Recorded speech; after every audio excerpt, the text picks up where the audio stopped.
General Paul, last year you gave a campaign contribution to Senator McCain. You have met twice at least with Barack Obama. Are you prepared to make a public declaration of which of these two candidates that you're prepared to support? Yes, but let me lead into it this way. I know both of these individuals very well now. I've known John for 25 years, as your setup said, and I've gotten to know Mr. Obama quite well over the past 2 years.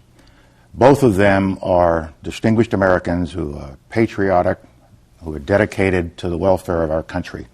Either one of them, I think, would be a good president.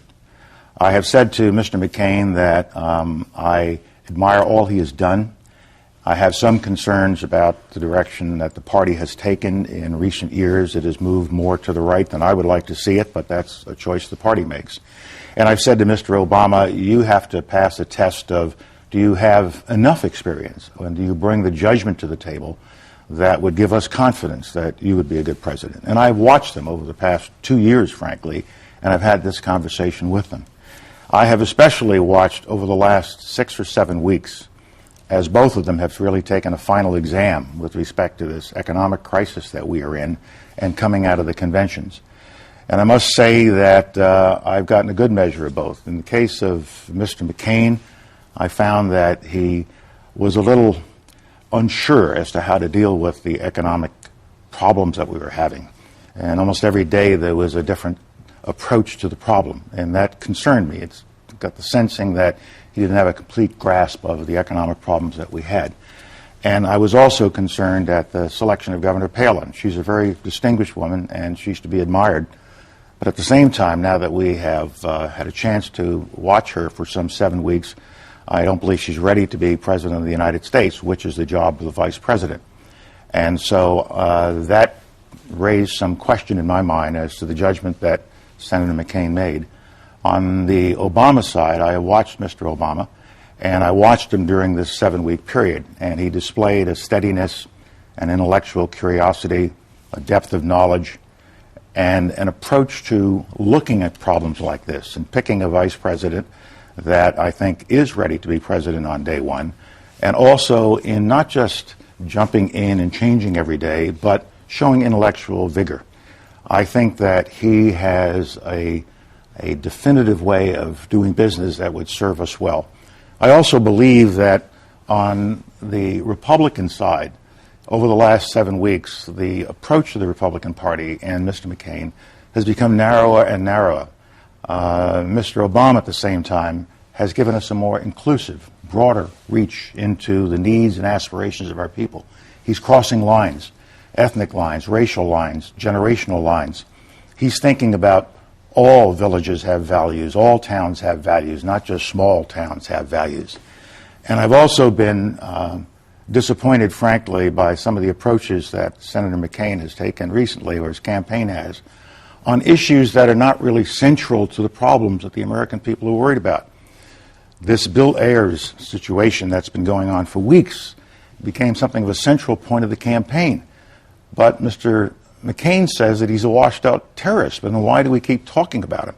And why do we have these robocalls going on around the country trying to suggest that because of this very, very limited relationship that Senator Obama has had with Mr. Ayers, somehow Mr. Obama is tainted?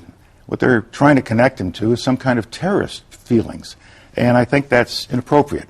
Now, I understand what politics is all about. I know how you can go after one another, and that's good. But I think this goes too far. And I think it has made the McCain campaign look a little narrow. It's not what the American people are looking for. And I look at these kinds of approaches to the campaign, and they trouble me. And the party has moved even further to the right, and Governor Palin has indicated a further rightward shift. I would have difficulty with 2 more conservative appointments to the Supreme Court, but that's what we'd be looking at in a McCain administration.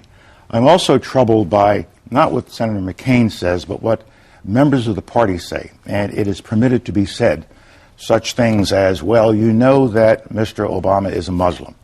Well, the correct answer is he is not a Muslim. He's a Christian. He's always been a Christian.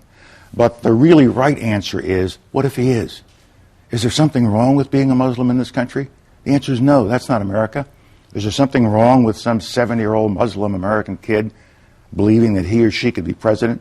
Yet I have heard senior members of my own party drop this suggestion. He's a Muslim and he might be associated with terrorists. This is not the way we should be doing it in America. I feel strongly about this particular point because of a picture I saw in a magazine. It was a photo essay about troops who were serving in Iraq and Afghanistan. And one picture at the tail end of this photo essay was of a mother in Arlington Cemetery. And she had her head on the headstone of her son's grave. And as the picture focused in, you could see the writing on the headstone. And it gave his awards, Purple Heart, Bronze Star, showed that he died in Iraq, gave his date of birth, his date of death. He was 20 years old. And then at the very top of the headstone, it didn't have a Christian cross. It didn't have a Star of David. It had a crescent and a star of the Islamic faith. And his name was Kareem Rashad Sultan Khan. And he was an American. He was born in New Jersey. He was 14 years old at the time of 9/11. And he waited until he can go serve his country, and he gave his life. Now, we have got to stop polarizing ourselves in this way. And John McCain is as non-discriminatory as anyone I know.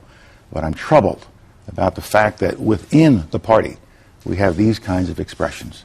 So when I look at all of this, and I think back to my Army career, we've got two individuals, either one of them could be a good president.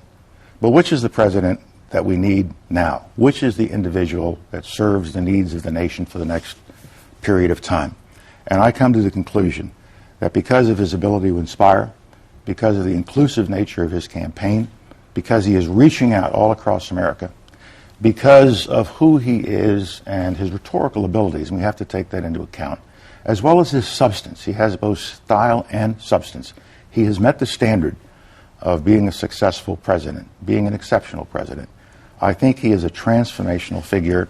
He is a new generation coming into the world, onto the world stage, onto the American stage, and for that reason, I'll be voting for Senator Barack Obama.